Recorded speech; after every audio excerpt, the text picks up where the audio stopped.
Our final idea is a truly beautiful bargain.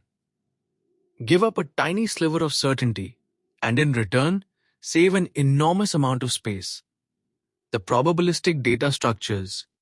So meet the Bloom filter. It answers just one question. Have I seen this item before? But it answers in a strange way. It can say, definitely not, or probably yes, but never a false no. Instead of storing the items themselves, it stores a tiny array of bits.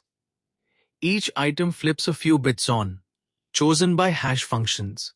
And to check membership, you simply look. Are those same bits on? If any bit is off, the item is definitely new. If all of them are on, it's probably seen. Though a rare collision could fool it.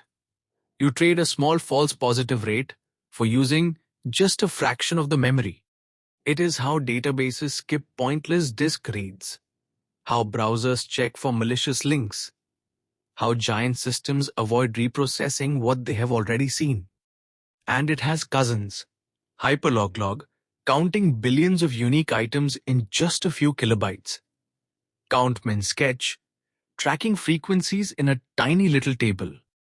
Because when data gets big enough, perfect answers simply cost too much.